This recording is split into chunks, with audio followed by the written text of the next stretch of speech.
Today, what we are going to be talking about is how to actually prepare for the interview.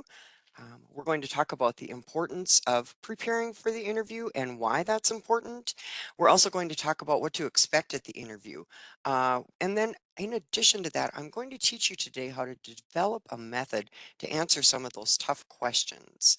And then, after the interview, a lot of people don't know for sure what to do after the interview, if they should do anything. So, we're really going to drill down on that today, and you're going to have confidence in knowing exactly how to handle some of these situations. So, having said that, the first thing that I would like you to do is take a few minutes if you've got the interview scheduled, dance around the kitchen, do whatever you do to say, Yahoo, I got the interview, but know that now is when the work really begins.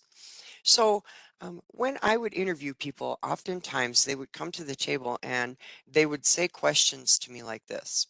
What do you guys actually do here? Now, that type of person, um, they didn't know that they were actually not getting the job just because of that question. But what that tells me as an interviewer is that if you don't even know for sure what we do here, you certainly don't know for sure what the job is that you are interviewing for.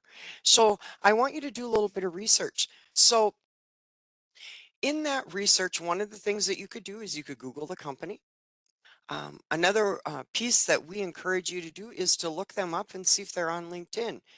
LinkedIn is being used a lot by employers, and in their postings, you're going to be able to find out an awful lot about the company.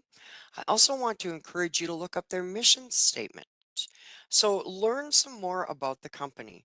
I remember that when I was actually at an interview, they asked me, which this is a very common question, why do you want this job?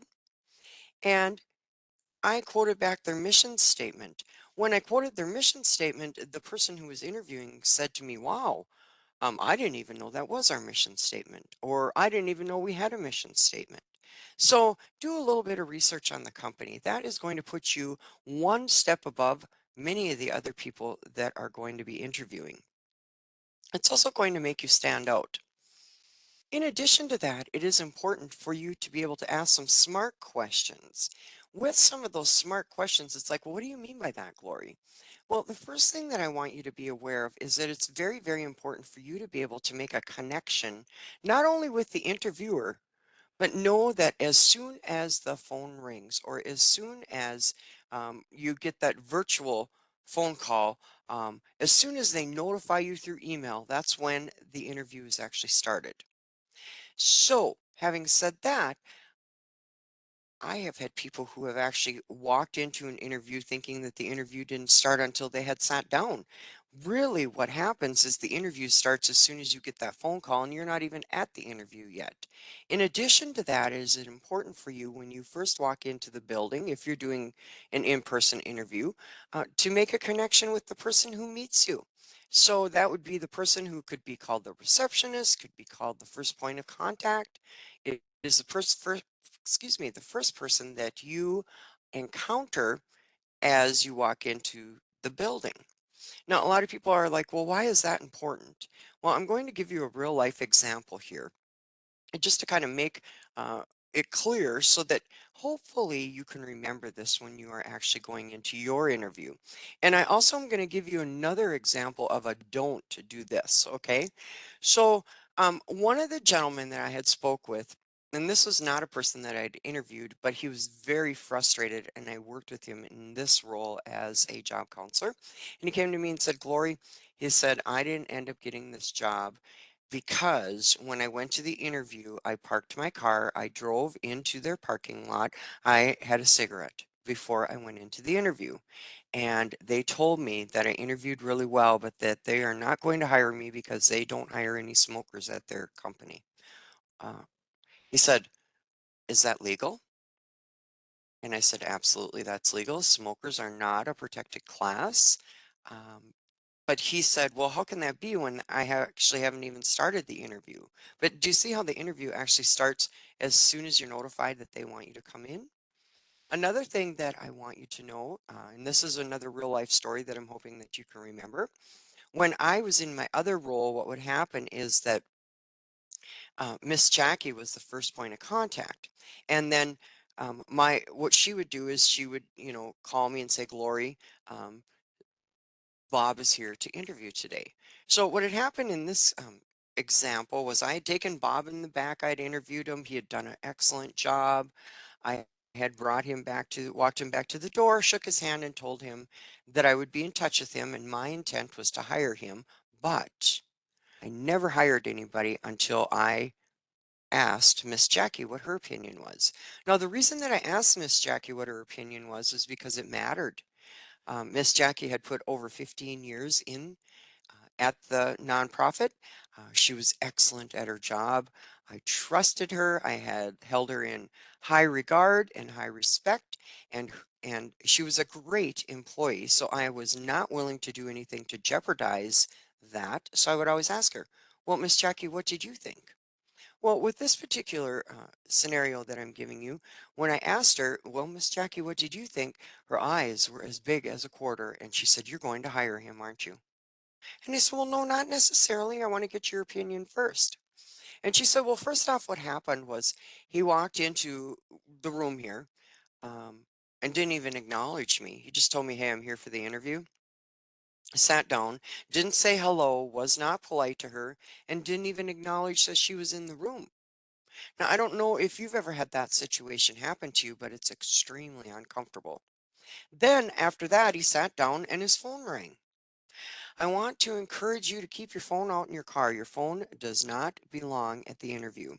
It is crazy how this happens, but the family during the interview is when crisis happens.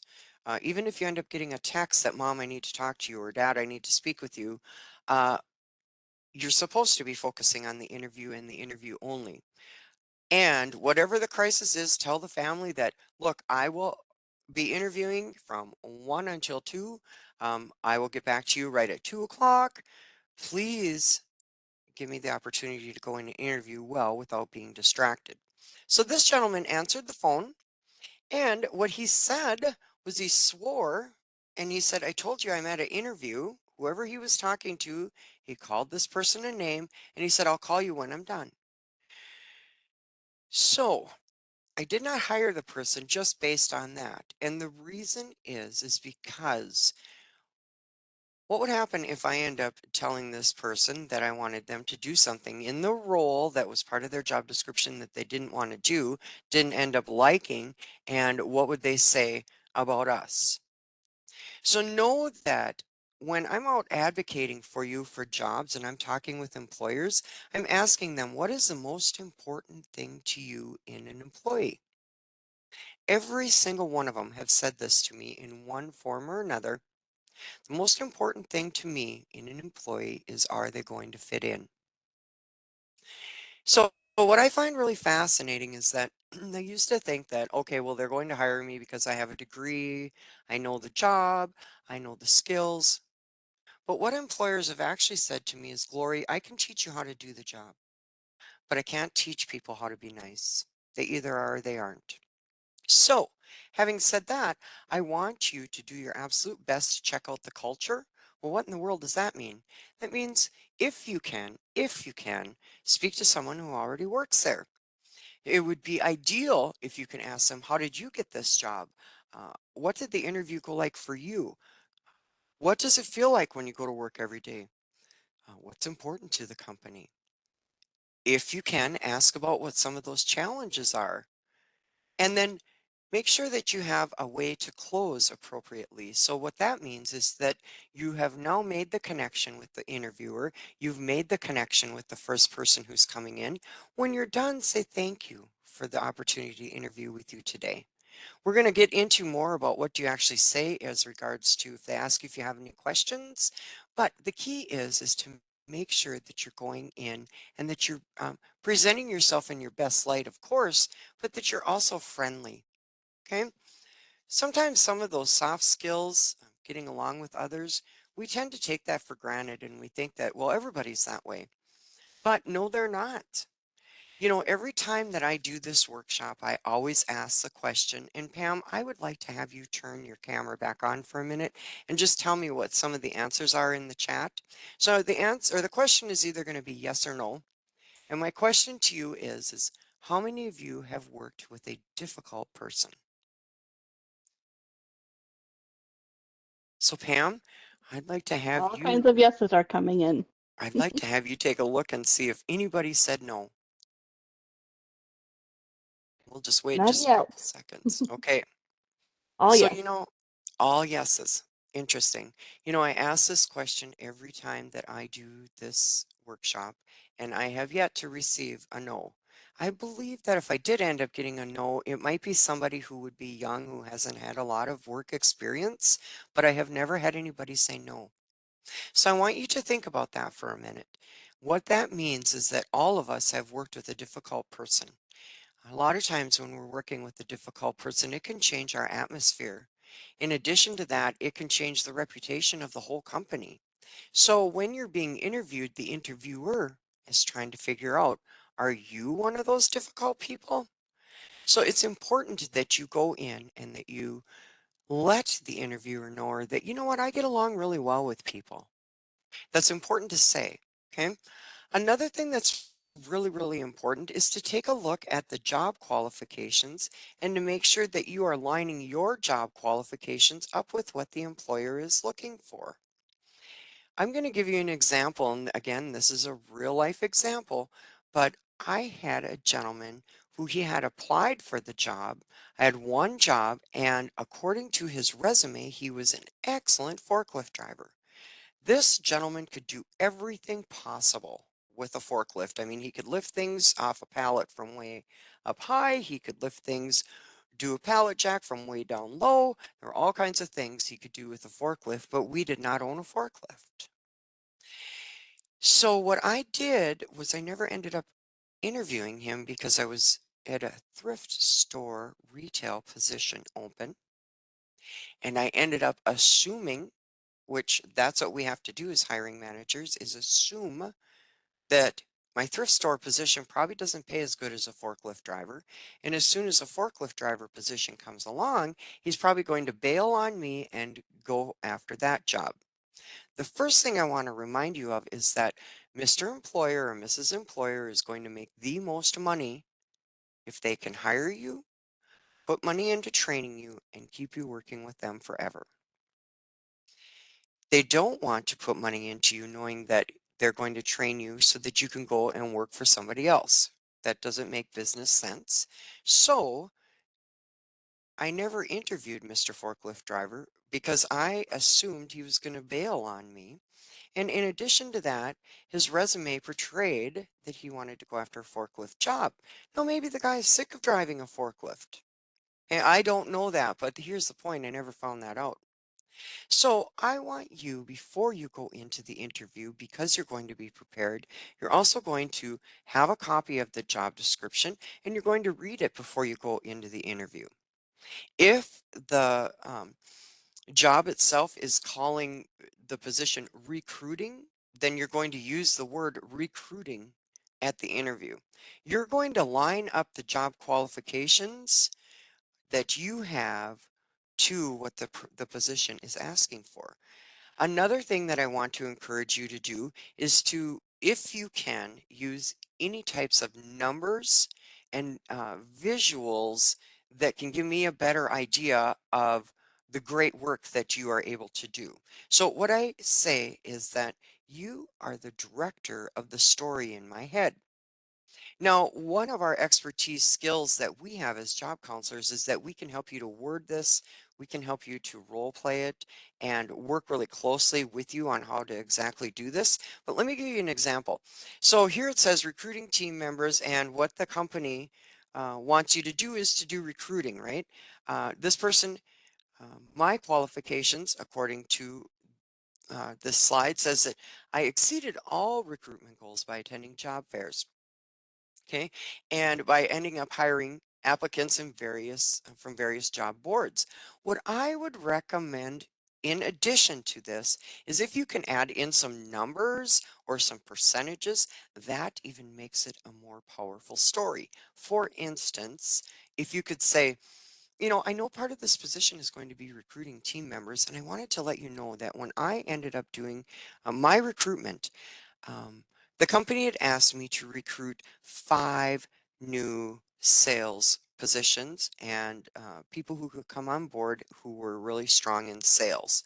I ended up finding 5 new people, and we ended up increasing our sales by 25%, or we ended up increasing our sales from $500 a week to $2,000 a week. Give me some numbers if you have them. Again, you are the director of the story in my head. Another piece that is so important in the interview process is, where are you at with your mental preparation? Are you ready for the interview? If you're not, again, feel free to reach back out to us because that is our specialty. So, what do I mean by are you ready? Okay, check your attitude. Do you have a positive attitude towards this new employer? Or are you hanging on to the old stuff that happened at the previous job? Yes, you want to be truthful and realistic, but you want to stay away from all negativity. Now, let me give you some real life hard examples here. So let's pretend that you were working for a job and the boss was a jerk. He was mean. She was horrible. It didn't work. Now, I don't want you to go into the new interview and say anything about that. The reason is because every employer that I go out and advocate for you to get the job, and every employer that I'm talking about, what's the most important thing to you other than is the employee going to fit in? Is their reputation. So when you are in there and you are interviewing and you're actually cutting down the previous employer, even though it's true, it didn't work out, even though the employer might have overstepped their bounds with you, you don't say anything negative about them. And the reason is because the new employer is thinking to themselves, my goodness, if you're telling me all these things about that previous employer, what are you going to say about our company if it doesn't work out here? So the thing that is so important to the employers is their reputation. Many of these employers, that's the only thing that's important to them is their reputation because they have worked very hard to get an excellent reputation out in the community, and they're not willing to sacrifice that. Another thing that is very, very important for the interview is your physical preparation. And I want you to start preparing for that right now today. Don't wait until the day of the interview, for instance, to figure out what to wear. I want you to go right now, if you don't have money, to get the interview uniform is what I call it, because let's face it, a lot of these are uniforms, and we're going to kind of break that down right now. Um, but if you don't have money, goodness, I work with people who they haven't had a job for 6 months. They don't have money to go out and go clothes shopping. Well, I want to encourage you to reach out to us because we have resources in our area that we can connect you with so that you can go out and get the interview uniform. There are vouchers that we can give you so that you can be prepared, but don't do it on the day of the interview. You're going to end up getting caught where you're not going to be able to be prepared and have everything ready to go. So make sure that you're well groomed. Um, when you go to the interview, I want you to use the restroom and take a look at yourself in the mirror before you go into the interview. Uh, I interviewed a gentleman one time where he had something blue on his tooth. Um, I didn't know him well enough to say, "Excuse me, sir, you have something blue on your tooth." But it distracted me the whole interview. Okay, so use the restroom, take a look at yourself in the mirror, make sure everything is where it should be. Be aware of scents. Now, the first time I heard this, I thought, be aware of scents? What in the world? Why? I mean, really, are we getting that technical? Yes, we are. So I learned this one the hard way. Um, one of the things that I accidentally did was wore my favorite perfume to work, and lo and behold, my work colleague who sat one cubicle away was allergic to my perfume. I felt horrible because she kept sneezing, and so during my lunch hour, I ended up going and buying a different shirt and coming back to work because it was so miserable for her. So you need to be aware of other people's allergies, but here's another thing that I didn't think about until I was actually taught this in this role was Scents are known to trigger emotions in human beings. So, having said that, what happens if you by chance are wearing the exact same cologne that my ex-husband used to wear? And what happens if I think to myself, great, you smell like my ex-husband, you probably act just like him too. So be aware of scents and also check your attitude. Check your attire. I interviewed a lady one time who I was very, very concerned that everything was going to fall out. Make sure that your clothes are clean. You don't have to necessarily have brand new, perfect clothes, but make sure that they're clean and that they're pressed. One of the standards that we use, because it gets a little bit confusing on what do we wear to the interview nowadays. Um, and again, if you really want to get this where we're addressing you personally, feel free to reach out to us after the interview. But I'm going to give you the landscaper example, so it will hopefully help you to remember what it actually means to dress one step above the industry. So let's talk about a landscaper.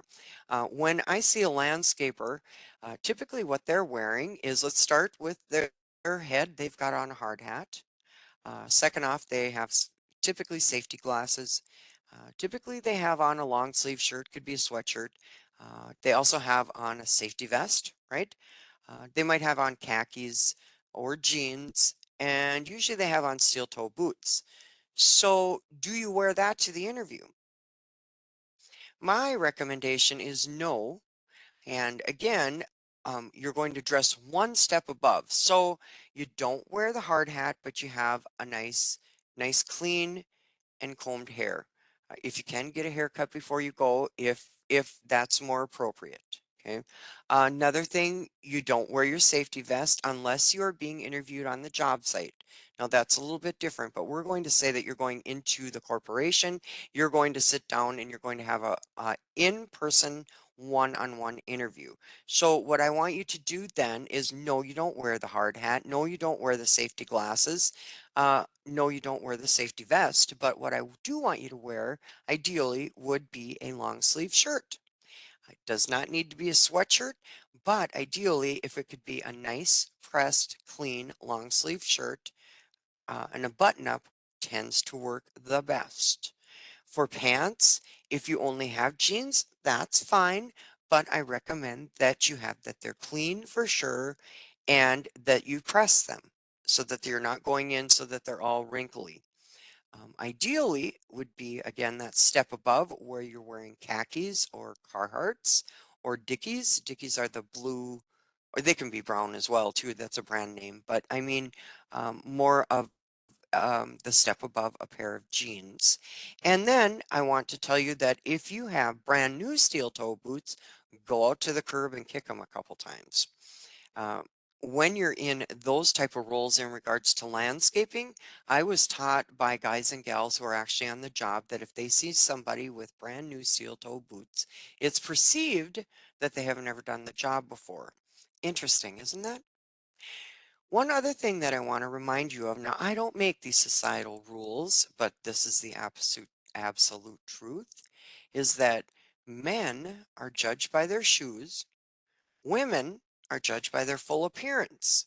And again, I don't make this up, but that's what I've been taught, and it seems to hold true even to today. So, if that's true, then make sure that your shoes look appropriate, and women, make sure that you are again are dressed one step above, but in a modest fashion. Location. So, one of the things that happened here in Duluth, and we actually have been in this new office for 5 years. But a little over 5 years ago, we were one block up the street. So if you make an appointment with me and you've lived here, say for instance, 10 years, and you're used to going one block up to go to the Duluth Career Force, you're going to end up being late when you come to my appointment, when you're meeting with me. Typically, my appointments are back to back. So if you show up late for an appointment with me, that also gives me an indicator that you are more than likely going to show up late for an interview, even though you didn't plan on that, and even though you thought you were going to the right place. I've had people who have called me where they went to the interview late. They were not interviewed. And they called me and they're like, Lori, how do I get back in? I have yet to this day been able to figure out a way to get the person back in. Now, I'm not saying it can't happen, but I'm just saying that typically if you end up being late, you're probably not going to get the job. That's kind of an overview and overall what ends up happening. So, what I always say is drive by the business the night before. Know the route. Goodness, when you come to Duluth today, uh, you're going to go one way due to construction, but I can't guarantee you it's going to be the exact same way tomorrow. Literally, when I come to work now, I have to leave about a half hour early because I'm not 100% sure what my route is going to take me into. Arrive 15 minutes early to the interview, but please don't arrive a half hour early. That's just creepy. But 15 minutes to the interview is appropriate. I also want you to make sure that you are courteous to everyone on site. And again, we're going to get a little more into this because you're being observed. You know, I find it really fascinating that whenever I was called on the telephone for an interview, I couldn't believe how that was when the family was going crazy in the background. The dog was, had just started barking because the Amazon man came. I hadn't heard anything from the dog all day, nothing from the children. But as soon as the phone rings for that interview, everything goes crazy. So one of the things I want to make sure that you have is appropriate voicemail. It's okay for that message to go into voicemail if things are going crazy in the background and you don't know for sure if that's the interview, if that's the business calling you in for the interview. If it is, you have appropriate voicemail, go grab a pen and a piece of paper, let it go into voicemail. Listen to the voicemail, tell the family I'm going to go lock myself into the bathroom or whatever room I need to have some privacy, and call the interviewer back as soon as you can. Take notes. You want to make sure you have a pen and a piece of paper so that you can bring in everything that they're requesting if they are requesting something. When I interviewed for this role, I ended up having to do a PowerPoint and to send that to them previous before I actually even interviewed. Well, I was really glad that I ended up having a pen and a piece of paper to write that down. And then in addition, they gave me 5 different topics that I could pick to do the PowerPoint on. I wanted this job really, really bad. So I was very nervous, but also very excited that they called. And I wrote down which of those 5 topics I had picked just so that I'd remember it. A lot of times we think, oh, I'm going to remember that. But it's amazing what happens when you start to get, I guess, for lack of a better term, fired up because you want the job, what you tend to forget. And sometimes it's the important stuff. Have a travel plan. Uh, Oftentimes, I've had people who they're going to interview and they may get a flat tire, or they may end up driving by an accident, which backed up traffic miles and miles and miles. No plan B. So, if I can come to Duluth, I take Highway 35. I have plan B where if there's backed up traffic, construction has changed, I can take Old 61, for instance. So the key is to end up having a plan. Know where to park. Goodness, this parking can be a real issue too. So when they're calling you to come in for the interview, that's the time to ask, you know, I was wondering where would be the best place to park when I come in for this interview? Well, they say, well, Gloria, you can park in our parking ramp, or you have to park in front. Well, sometimes if you end up having to walk half a mile to get to the interview, in addition to that, if let's say that the interview's on the 13th floor and the elevator broke down the night before and you don't know that, you got to go 13 flight. You see where I'm going with this? So it is really important to ask some of these questions, and it's okay to ask those questions before you're going to the interview because it shows that you're excited about the job, that you're familiar with where the company is, and that you're also going to be prepared. Make sure that you're acting professionally, even in the parking lot. Nowadays, more and more and more and more, I would just assume all companies. Now, I know assume is a very strong word, but it's not going to hurt, especially with cell phones. Assume all companies are recording. Some companies use it as to get a better sense of who you are and how do you act outside of the job, meaning outside the actual brick and mortar walls. In addition to that, please make sure that all of your media, social media, is appropriate. We were taught as interviewers to check your social media. There would be times when I was going to hire somebody, I'd check their social media and here they're standing, in front of a bonfire, have a beer and a joint hanging out of their mouth. Now, I know that you're thinking, well, that's a little extreme, Glory. Well, you know what? It really happened. So make sure that you are presenting yourself in your best light.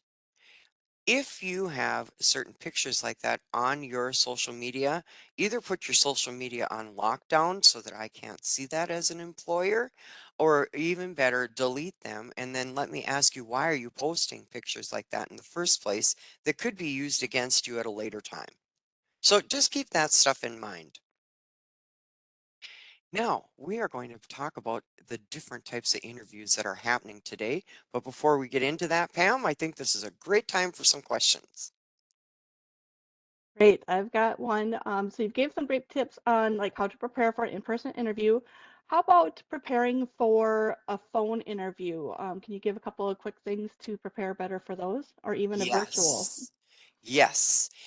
Excellent questions. And this is a very appropriate time to ask this because we're really going to get into this. So, phone interview. Let's talk a little bit about why a company would do a phone interview. Here is the reason why it saves them money. So there are companies out there right now that, let's say that they've got 10 positions that are open and they have 30 people that have applied. They're not going to be interviewing all 30 people. So what they're going to do instead is they will talk with human resources. Excuse me. They will have the set of questions that they typically ask everyone the same questions, and they're going to do that over the phone. It has even gotten to a point where I know of companies that they will do what's called a recorded telephone interview, and that is going to determine if you get to the next step. So, the best way to answer some of those questions, again, is to do your research on the company. You're going to feel a lot better about answering some of those screening questions and even the recorded questions if you know more about the company. So, if they ask you, for instance, why do you want to work for us? You want to be prepared to give them an answer, right? And to give them a good answer, the one that they're looking for. When I would be asked, why do you want to work for us? I looked at that as a time to build the company up. I want to work for you because I know that you are developing an excellent product. I know that you have wonderful staff members already, and I want to be part of that team. Now, some of these questions that they're asking you, I want you to also practice them in front of a mirror.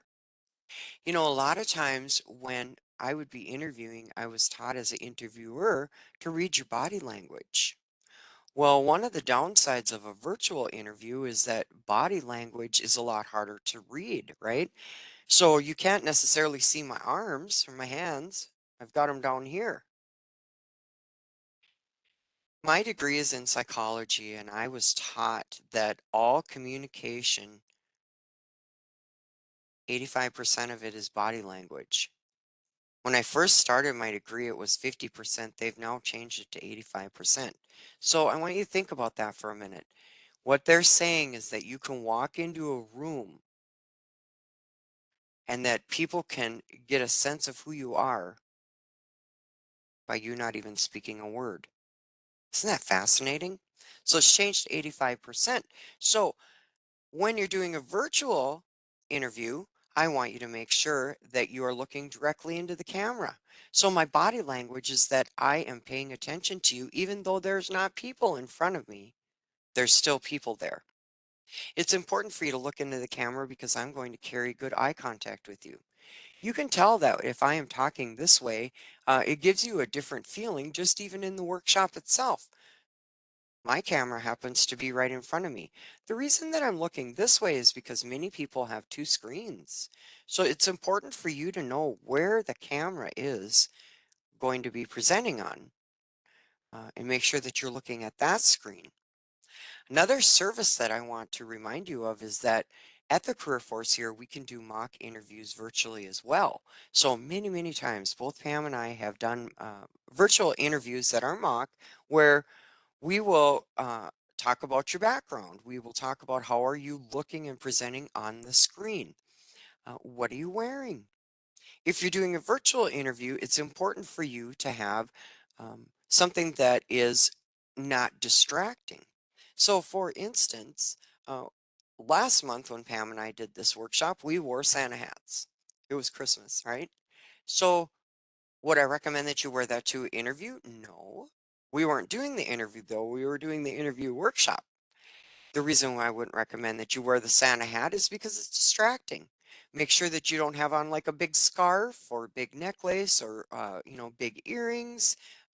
You want the interviewer to be focused on what you're saying and on you instead of being distracted by something else.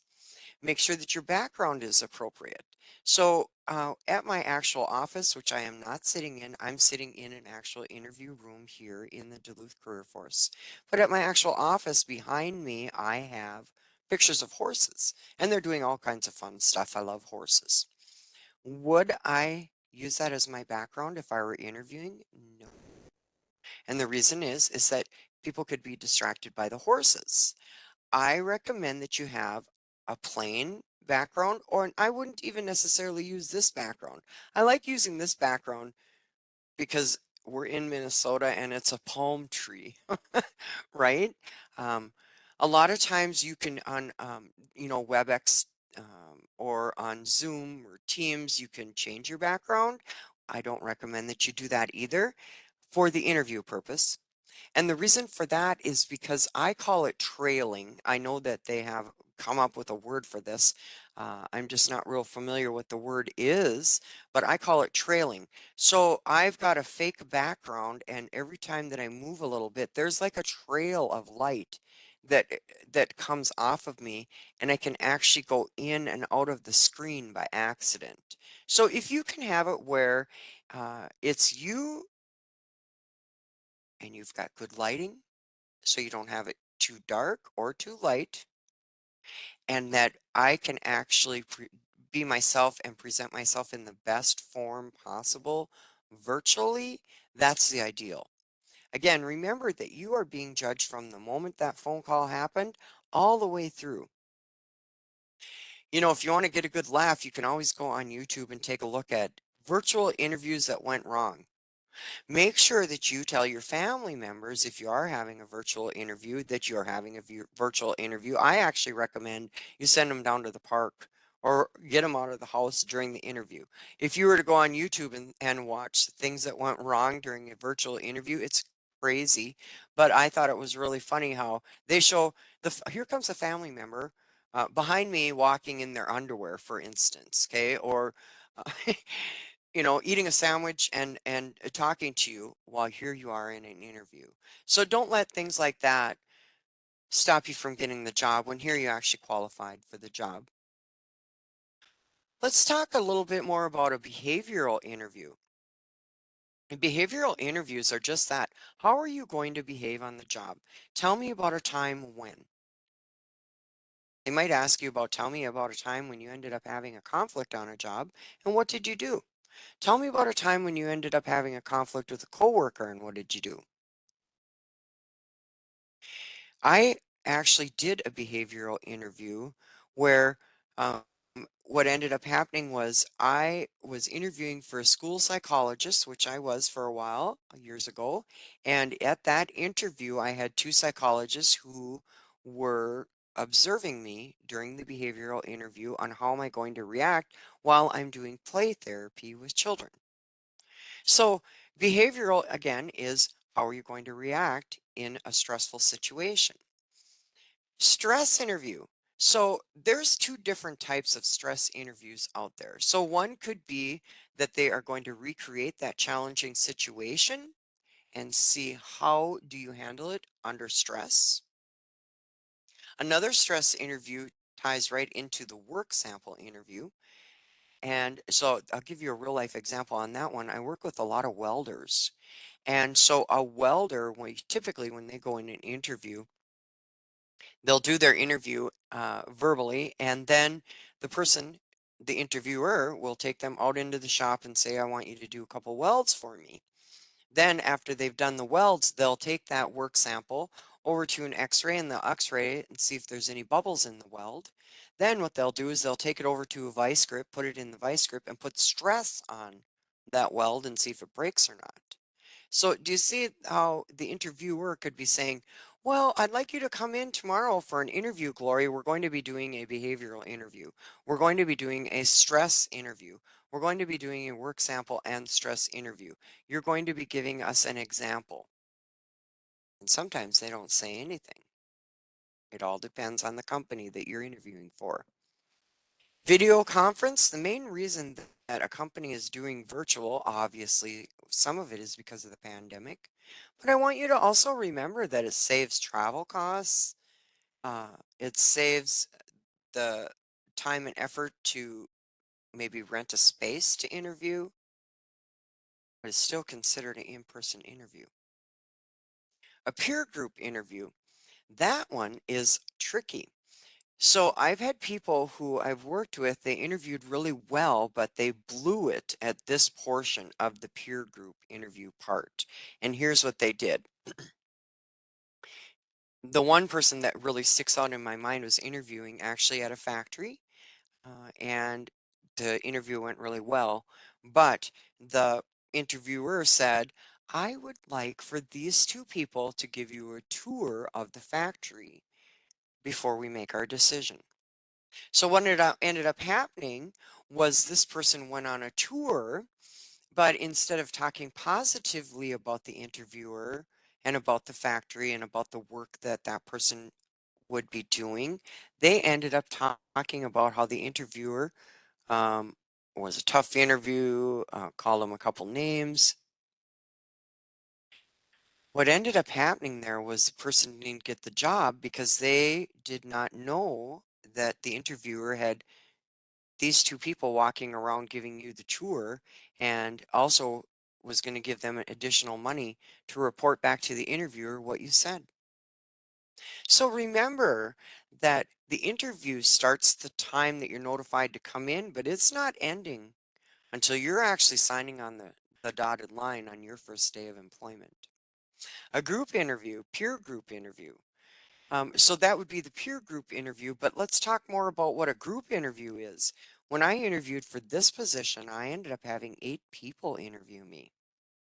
That's called a group interview. And again, sometimes they call it a peer group interview. Um, Now, the reason a lot of times that that ends up happening where you're doing a group interview is they want to see how you're going to react under a stressful situation. Part of the interview is the intimidation piece. So when I actually started in this role, my role pre-pandemic was to go into prisons, work with prisoners, and help them find employment. I believe that the main reason that they ended up having the group interview was to see, Glory, how are you going to react under a stressful situation? In addition, how would you actually react if you were in a prison and you ended up getting some of these difficult questions? So yes, that's still an interview. Then the last one is a luncheon or a social situation. I had a gentleman I was working with one time, and he's like, yeah, Glory, he said the interview went really well. And the guy asked me out for lunch, so we went out to lunch, and I had to tell him. Anytime that you say to me, I had to tell him, that's my first red flag, that you had to tell him what? And he said, well, he said, uh, I guess I thought that the guy was going to be my friend. So I had to tell him why I left my last job, the real reason why I left my last job. I said, well, did you end up getting the job? No, and I don't understand why. Mr. or Mrs. or whoever employer is not taking you out to lunch because they don't have anybody else to go to lunch with. They're taking you out to lunch or coffee or whatever that social situation is to get to know more about you. That means that they're very interested in you, but keep it in the interview business sense. Don't step outside of that protective box. Stay within the job description, stay within the job within what the job is looking for. Practice good boundaries because the employer is paying attention to that. Are you going to practice good boundaries when you're working for me? If you're in a luncheon or eating type of interview social situation, don't order the most expensive thing on the menu, but make sure too that you're not ordering something like spaghetti or barbecued ribs. Why? Because it's hard to eat. So you want to be able to speak while you're at the interview. I always suggest like a soup and sandwich or something that is easy to eat and speak at the same time. Yes, it's hard to talk when you have food in your mouth. So, of course, I wouldn't recommend you order a steak. But keep that in mind that, this is still the interview. This is not a situation where I'm here to make sure that I'm going to be fed well. Let's talk a little more about some of the general questions that are pretty common and that are almost asked at almost all of the interviews. The key is that I want you to be prepared. So when the interviewer is contacting you to come in for the interview, you have every right to ask, is there anything special that I would need to do to be prepared for this interview? And you need to remember to ask that. So I always would have my pen and piece of paper ready when they called me to come in for the interview. And on the top, I had it written, is there anything that I would need to do to prepare for this interview? Pam, this looks like a great time for a question. I have a question that goes back to your previous slide. How do you handle it if the peer seems to have an agenda or seems to be intimidated by you during the peer or group interview? Oh, that's a great question. First off, know that that can happen a lot. Second off, that's when you're really, really, really going to use your listening skills. So, when first couple slides in here, we talked about making that connection. Let's face it, it'd be ideal if everybody liked us, right? But that's not realistic. But you still can make a connection with someone who doesn't like you too. And how you're going to do that is you're going to be respectful to them. You're going to listen to them, let them guide the conversation. That's not the time to actually be asking the peer questions. Uh, I would focus more on making that connection, knowing and assuming that that peer is going to go back and report to the interviewer. The most important thing is just to be nice and be friendly with that person and do everything you can to make them feel comfortable. I know that it's not the interview is supposed to be all about you, but sometimes it's not. Sometimes it's about their own insecurities and their own issues that they may have going on. We accept people for where they are, and we do our absolute best to meet them right where they're at. So it's important for you to be able to work on that as well. And again, I can drill down more on this personally if you reach out to us after the workshop. So that's kind of a blanket answer, but I can get more specifics if you need it. So let's talk a little bit about some of the general questions. One of the general questions that is not on this screen that I typically would find at almost every interview was they would thank me for coming in and they would say to me, tell me a little bit about yourself. Now, as you are looking at all these questions that are in front of you on this slide, these are all called open-ended questions. An open-ended question means that the yes and no is not an option. Do you want this job? Yes. That would be a closed-ended question. But tell me about yourself is an open-ended question. Now, I'm taught as an interviewer to put zippers on my lips after I ask you that. I can't legally ask you how old you are, which you tell me. I can't legally ask you if you have children, but you tell me. I can't legally ask you your religious preferences, but you tell me. I can't legally ask you if you're married. You tell me. I can't ask you your sexual preferences, but you tell me. And you say stuff to me like this. Well, thank you for coming in today. Tell me about yourself. And you say, well, Glory. So I was born in so and I've been married for this many years. I have this many children. What does that have to do with the job? In addition, I've had people who have gotten upset with me, but I want to go and explain in a little more detail about this. Keep the children out of the interview. Keep the children out of the interview. Unless you're going after a daycare position, I still would keep the children out of the interview. And here's the reason why. We all would like to think that people love children, right? Doesn't that sound wonderful? I believe that's the way it should be, but I'm not the one who's paying you. How do you know for sure that the employer isn't thinking, great, you got kids? So now every time that your daycare bails on you, you're going to call in. Every time that there's a problem, you're going to get, several phone calls here. You're going to have your significant other calling all the time. You're going to bring all those diseases in that those snotty-nosed kids have. My point is that you don't know for sure where Mr. or Mrs. or whoever employer stands. So you want to keep the children out of the interview because they don't have anything to do with the job. So I was interviewing a guy one time and I asked him, tell me a little bit about yourself. And he told me a little bit about himself. And as he was telling me, he also said to me, oh, Glory, there's something I need you to know right now. I said, okay. My family is the most important thing to me. And I just need to let you know that if they end up having any troubles, I'm out of here because that's the kind of guy I am. I stand by my family. I'll do whatever it takes to make it work. They come first. Well, you know what? They better. I hope they do. But the truth is you don't say that at the interview and you don't bring it up at the interview either. Here's the truth. I didn't hire that guy because he said that. Because in my mind, I'm thinking that, okay, your family comes first. So that means that if we are in crisis here on the job, you're going to bail on me if something happens. And then we are not going to be able to fix the crisis because you left. But here's what really happens. If you're working for me and you ended up having a crisis in your family and you're an excellent employee and you come to me and you say, Glory, I have this going on. What do I do? Guess what I'm going to say to you? My goodness, go take care of your family. Come back when you've got things straightened out. Keep in touch with me. You don't have to call me, but let's text back and forth. Let me know how things are going. And I'm going to work with you.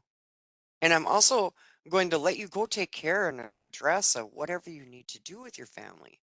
But to sit there at the interview when I haven't even hired you, I don't know your character, I don't know anything about you, and to almost threaten me with your family is not the way to get the job. Some of these general questions too about what have you done to improve your knowledge in the last year. Boy, a lot of people are like, boy, I haven't thought about that. I've basically been sitting around binge watching Netflix the whole time. Well, if you even if that is the truth, if you've been binge watching Netflix, think about some of the things that you've learned. I like to binge watch Netflix too, but I learn things while I'm doing it. So pull out some of those things, be able to talk about it. If you've taken a refresher course in Microsoft Word, for instance, talk about that. The key is to be aware of what you've done and to be able to have a conversation about it. You don't have to go into great detail. It's just more showing that you still are willing to learn. In addition to that, it's showing that you're flexible. Many times I've worked with people who they've dug their heels in the ground and crossed their arms and said, that ain't in my job description. Let her worry about that. I wasn't hired to do that.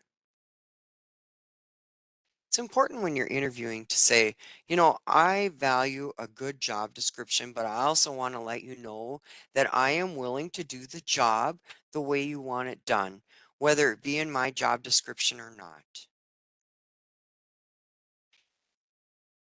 Why do you want to work for us? Make sure that you have some answers to some of these questions because, again, they are questions that are very common and more than likely going to be asked.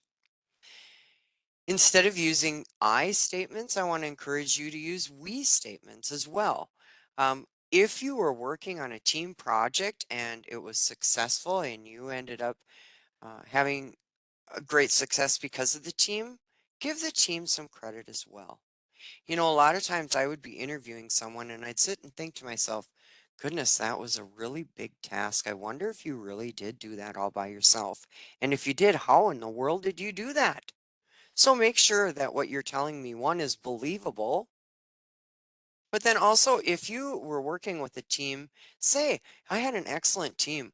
You know, we ended up having to do this huge project. Each one of us had an assignment. And when it all came together, it ended up being a completed dynamic project, exactly what Mr. Employer was looking for. But I'm going to give everybody credit. I'm not going to take all the credit myself because the truth is the way I ended up completing that huge project was because of the strength of the team. Behavioral questions. Let's talk a little bit about what they actually are doing. Why are you asking me behavioral questions? Well, a part of it is for the employer to give a better idea, get a better idea of your past behaviors. How did you respond? You know that all of us have worked with difficult people. Every single one of us have that are on this workshop. So, how did you actually handle that when you worked with a difficult person? Did you walk up to them and punch them because they were actually difficult to work with? Well, of course not. But talk about how did you work about them? Did you ignore them? Sometimes that works. Sometimes you can get out the handbook and see what the policy says. Sometimes the policy says to go back to that person. You know, you can say, I went to that person and I said, I have this feeling like you might have issue with me. Is there something that I may have done? If they say, no, Gloria, everything's fine. I don't know what you're talking about. Then you can say, oh, good, that's a relief and continue on with the position. Sometimes they may say, yeah, there's a problem. Yeah, I got a problem with you, Glory. You want to go in there humbly and say, is there anything I can do to fix this? No, no, there's not. Glory, I really don't care for you. And I really don't want to work close to you. That's the time then that the handbook typically says to get your supervisor involved. But the key is you want to show that one, you addressed it, and two, how did you handle it, and what was the end result? I love this slide. And the reason that I love it is because I'm a word association person for one thing, but then two, when you're interviewing, I'm hoping that you will refer back to this. When they ask you, tell me about a time when you had a difficult situation and what did you do? So this acronym stands for STAR. So it stands for what was the situation? So you want to describe it. And briefly, you don't need to tell me about the color of the paint on the wall, but you do want to briefly describe the situation. You want to tell me what was the task that actually needed to be accomplished? What kind of action did I do to accomplish that task? And then what was the result? The key is you want to be able to talk about this comfortably.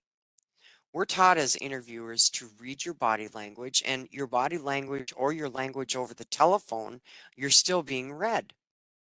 You're still being judged. I'd love to tell you that you're not being judged, but that's not realistic. The truth is that Mr. Employer, Mr. Interviewer, Mrs. Interviewer are trying to figure out, are you going to be the best person for the job? Are you going to fit in here? And are you telling me the truth? What you are saying, is it verifiable? If I need to verify it. So you want to be able to talk freely and to be able to talk, I call it smoothly. So it's a known fact that if I'm doing a lot of hesitation in my conversation with you, one, I'm not confident in what I'm saying, and two, I'm running the risk of lying or making it up as we go. It's okay for you to say, I don't know the answer to that. Or say something like, can I get back to you on that? Or can I have a few minutes to think about that one before I answer it? Because I just am not sure. I can't think of an answer right at the moment. The best is to have an example ready, coming right off of your lips, and being able to apply the STAR method to give me what was the end result and how did you come to it. The sandwich technique is another wonderful technique, and I actually used this at the interview process when I interviewed originally for this job. But before we get into that, Pam, looks to me like we got another question. I've got a few questions, and some of them will go very well with this slide, but before I get to those, would you suggest the answer for your tell me about yourself question be very similar to your branding statement or your summary statement on your resume? Mm. Okay, so first off, with your summary statement on your resume, a lot of people put a lot of weight onto that. I want to let you know right now that it is very seldom even read. Isn't that sad? I'm not saying it's not read, I'm just saying very seldom read. So, but I love the branding idea because absolutely that's exactly what you want to do. So you want to take that powerful summary statement and you want to incorporate that into who you are because I'm assuming that's how you came up with the summary statement in the first place. So yes, you can talk about that at the interview.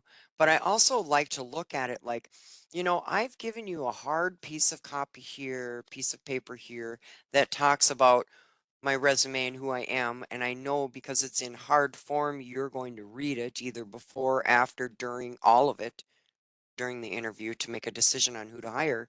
So when you're asking me some of these questions, I want to give you more information, more details that might not necessarily be on the resume. Did you have another question, Pam? Yep. Well, I have two more that, like I said, will go well with this slide. So the first Okay. one is, if you were fired from your previous job, do you tell the employer and how do you approach that question? Okay. And the second one is, how can you handle disagreements on your team? Please provide an example. So if you could answer those two questions on the slide, that would be great. And then I'll have a couple more for you probably in a slide or two. Okay. Um, While I'm talking about the first one, I need a little more information on the disagreements on the team. I need to know, is that between team members and is it disagreements on the project, the task at hand? I need to know a little more information. Okay, so Okay. let's talk about the fired situation while we're gathering information on the other question. So, um, if they ask you, which they typically do, why did you leave your last job? No, or something that is pretty dynamic right now is that sometimes you might not get asked that question as well. Do you know that? As some of the employers are just so excited that you're there and they need your help so badly that they may not ask you that. But of course, you're going to go in prepared in case they do. And again, this is another one that you need to practice in the mirror because you need to be able for it to flow freely off your tongue in order for me to believe you. I want you to say, when they say, why did you leave your last job? I want you to say, I left my last job because I was involuntarily separated. But what ended up happening was I found out that it was a wonderful career progression that brought me here to you today. But again, you need to practice that. When I first heard the words involuntarily separated, I had to say it several times just because those two words were difficult to say.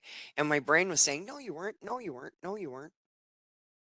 So practice and practice it in front of a mirror just to make sure that you believe it and then I'll believe it.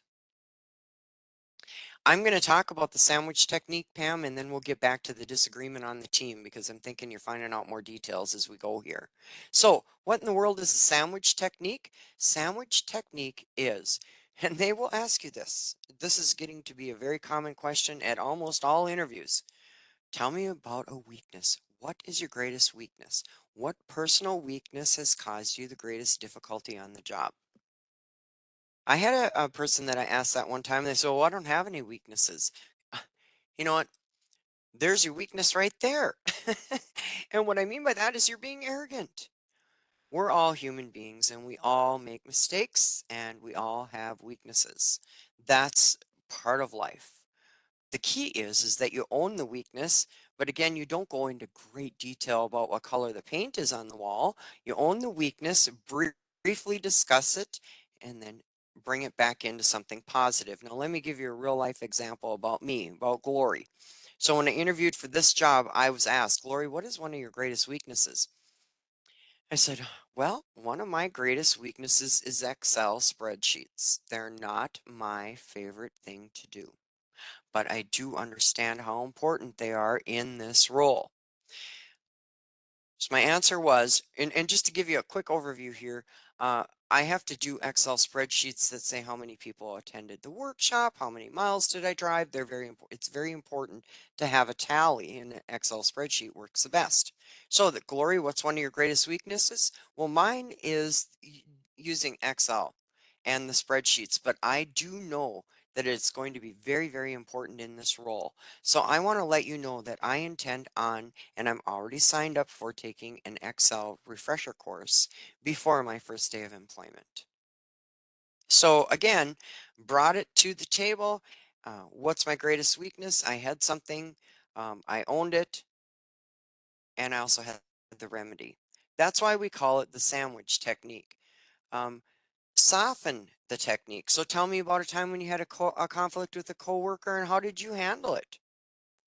Well, a time that I ended up having a conflict with a coworker um, was when we were actually working on a project and we were disagreeing on what the project was actually, what the end game was. I thought it was supposed to be this, and they thought it was supposed to be that. So what we ended up doing was we ended up going back to our supervisor together and getting better clarification on what is the end goal here. Um, I know that we're supposed to do this project, but what results would you like to see? They think that it's this, and I think it's that. So could you make that clearer for us? Describe a time when you made a mistake and how did you handle it? Oh, I never made any mistakes. That's not true. The key is to be able to describe the mistake and quickly get off of it, but talk about how it might have caused you to learn something, or it might have pushed you into changing or reframing. Either way, talk about how it was an improvement because that mistake happened. Pam, looks like you're ready to tell me some information. So the question was just posed that way to the person. So the question was just, how do you handle disagreements on your team? And please provide an example. So there was not really a context of if it was just a disagreement between two coworkers or if it was a disagreement about a task that they had to do. Okay, so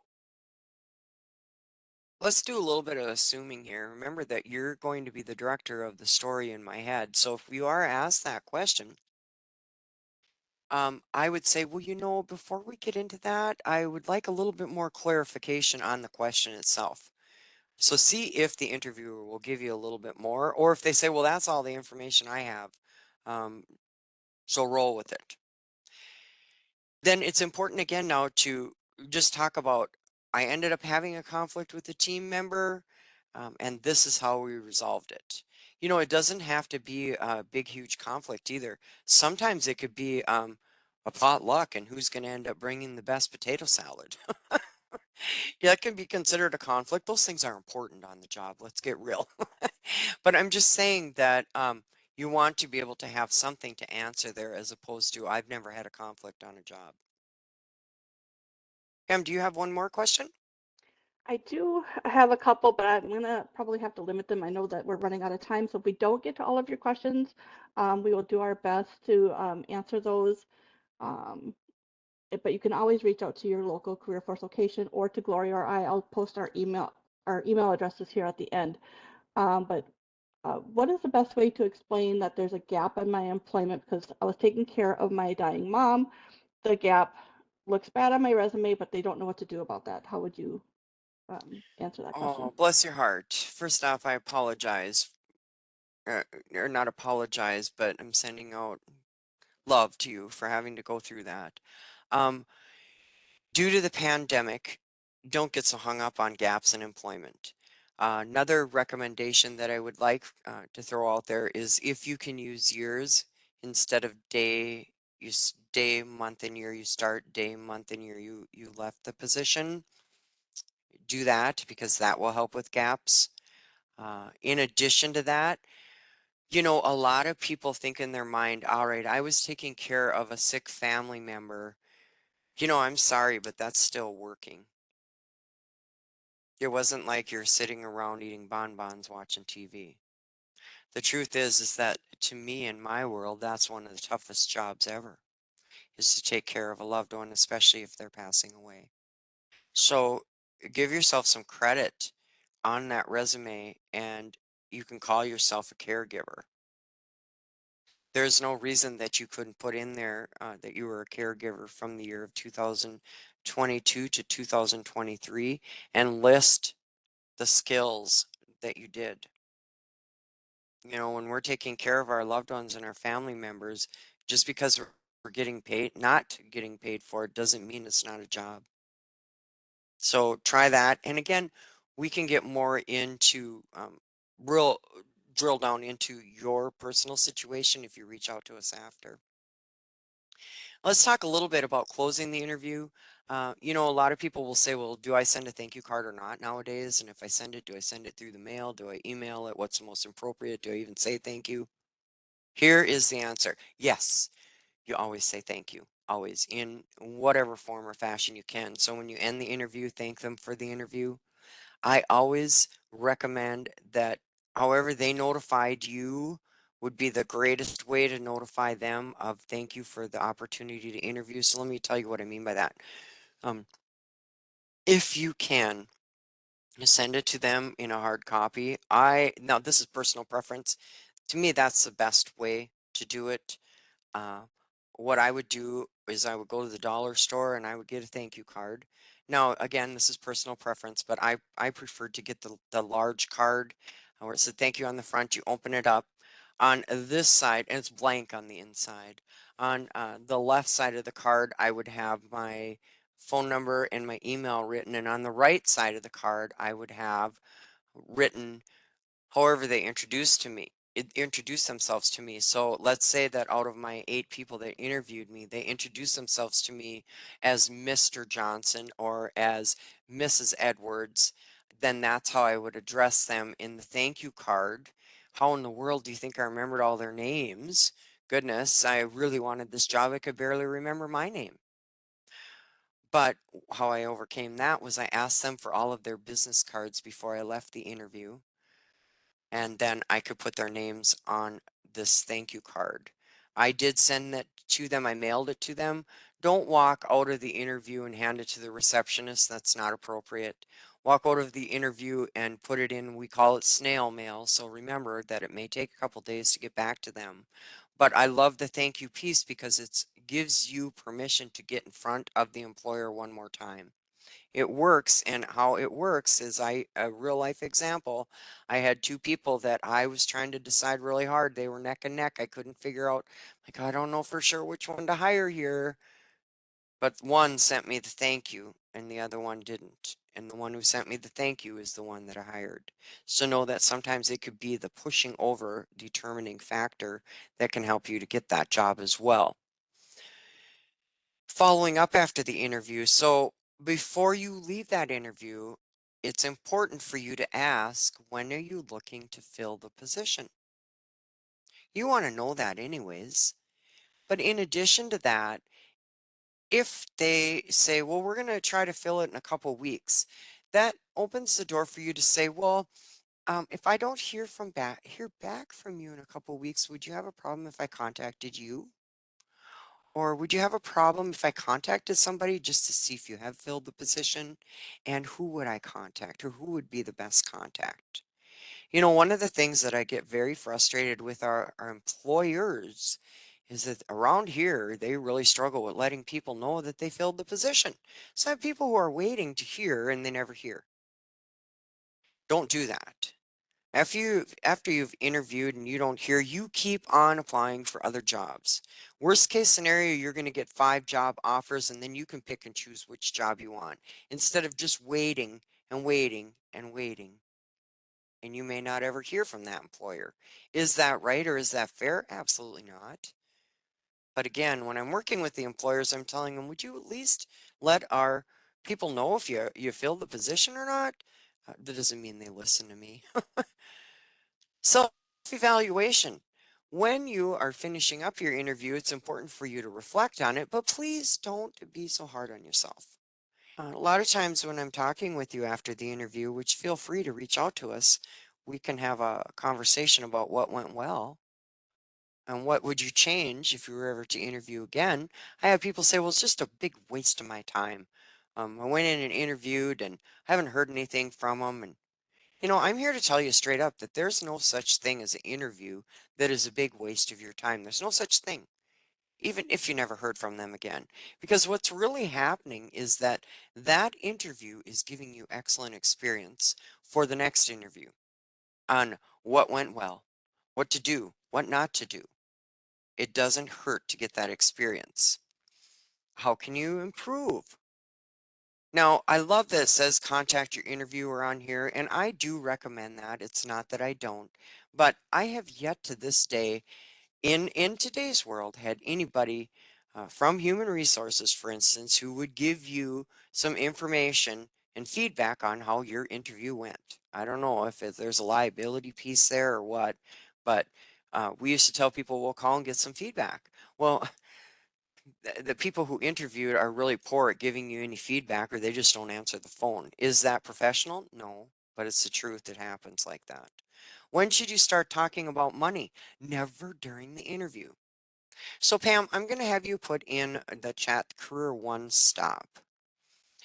So, when you're like, well, Glory, I really want this job. I'm excited about applying for it.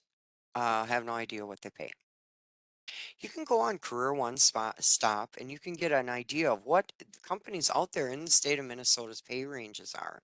So it'll give you a little better idea on one, if you're even want to apply for the job, if they're not paying enough for you to be able to feed your family, well, then it just saved you a bunch of time.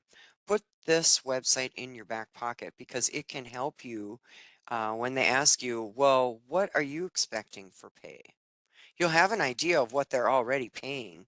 So that way you're going to go in the middle of the pay range. Now, I'm just going to use this for example because it's an easy example. So let's say their pay range is $20 to $22 an hour, but you've got experience. I want you to go when they ask you what pay are you expecting? Wherever they've asked you that, your answer is $21. Now everybody thinks, well, why wouldn't I go 22? I've got experience. Because that's what everybody else is doing. The key is you want to be able to get the job. Once they come and offer you the job, that's the time when you can do some negotiating. But I also want to let you know that if you're going to do some negotiating, it's not always about money. Yes, we work for money. That's why we work. If you love your job, that's a bonus. But there's also negotiating pieces. So it could be your benefits. It could be maybe they could give you additional vacation time. Maybe they could give you additional paid time off. There's other negotiations that can be done in there. Maybe if you're doing hybrid, meaning that you're going to work a couple days from home, that you need to take into consideration as a salary increase because you're not having to drive, you're not having to put gas in the car, mileage on the car. That's still a salary negotiation piece where you're getting more of a raise. So keep all of those pieces in mind, but do not discuss it at the interview. So let's recap. Don't forget to prepare. Know the different types of interviews that are out there, and there's still more to do after the interview. So just because the interview has ended doesn't mean that everything is done. Make sure that you send that thank you. Please get a hold of your references. Now, what I always would do with my references, and you only need 3, by the way, 3 good references. That's all you need. I have people who are like, oh no, I need 5. I need 5. No, you don't. Listen, when I would interview, now don't take this as, well, Glory said they don't check our references because that's not what I'm saying. But I can tell you this much that when I interviewed and people did really well interviewing, I didn't need to call three more people and find out how great you are. You convinced me that you're the best person for the job. I need your help and I'm going to give you a chance. I don't need to call three more people. I'm going to give you a chance. Come on board. But keep your references involved. It was nothing worse than me calling your reference and they would say, What? What? She said that she could use me for a reference? Well, that's a lie. And they'd hang up on me. That's awkward situation to be in. What I would do too is I would always bring the job description to my reference and I would highlight the different skills that the job's looking for that I could do. And then I would always give them the resume that I had given the employer to get the interview. Oftentimes they would look at it and say, Well, Glory, I didn't even know you could do all these things. You know, if you barely know what your skills are, how do you expect your reference to know what your skills are? So my point is keep your references updated. If you are going in for an interview, tell them ahead of time, hey, I got the interview. I'm so excited. Let me know if you hear anything from them. Do you have any questions for me? Ask your references. You got any questions for me? Are you ready if they do call you? Let them know. Know when to talk about money and know when to negotiate. Um, make sure that your reference lists are updated. Pam, I think we've got time for a few questions. Okay, that's good because I got some I've been holding on to for a little Okay. bit here. Okay. So I've got a couple regarding the COVID slash flu vaccines. Hmm. Some people have been asked at the end of the interview, should they be up front if they don't have them, or if they do? Um, Excellent let's questions. see. So I have a few of those. Yeah, a Excellent, couple of excellent those people. questions. So here is what I'm learning, and this answer is evolving all time. So what I'm learning is that if the company is requiring that you are vaccinated, there are two different exclusions that you can do. One is religious and one is medical. So if they tell you you're required to have a vaccination, they still have to give you these two exclusions. So one could be for medical and one could be for religious. So again, if they ask you, do you have a problem with being vaccinated? That's when you're going to say, I have an exclusion, a medical exclusion, or I have a religious exclusion, and leave it at that. They can't ask you any more than that. Okay. And then what do you do during the interview if they ask about what salary you're expecting? Oh, now that's different. Oh, I'm glad you asked that question because that's excellent. Do you see how the employer brought the money up? You didn't. So remember, you're going to be prepared before you go in. And if they say, What salary are you expecting? You've already checked to see what Career One Stop says that pay range and that position is paying. So you're going to stay within that salary range and it's going to give you a real good idea. In that case, too, where you just don't know for sure what they're paying. If you could get a hold of somebody else that already works there to get a better idea, that would be the ideal. And if you can't find out information on Career One Stop, you don't know anybody else who works there, reach out to us because we have inside scoops that sometimes we can find it out a lot easier. And I got two that are regarding thank you letters. Hmm. So one is they've been in communication with the employer, and now they're going to the final interview that's going to be in person. Do they still do a cover letter, or sorry, a thank you letter? And the other one has been working with a recruiter. Do they send them a thank you letter, or do they wait until the next round with the actual manager? You know what? Let's get real here. All of us love to hear the word thank you. And if somebody tells me thank you, you know what that does right away? It makes me want to give you more. So anytime you have the opportunity to say thank you say thank you. And somebody said thank you letter, I wouldn't write a letter. Keep it short and sweet. Less is more. So let's see. It is 2:27. I don't know, Pam, if we've got time to squeeze in one more question.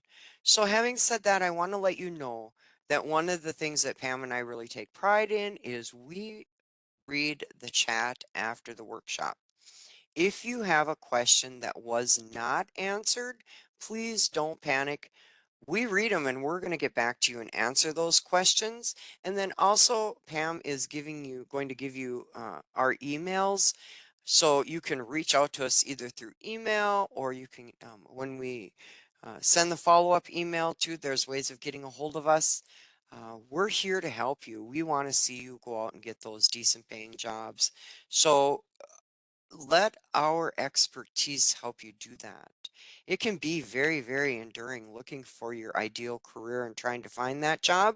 So let us carry some of that weight.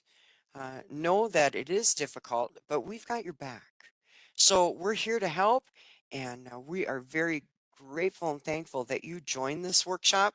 We are excited to rub elbows with you and see you back out into the working field.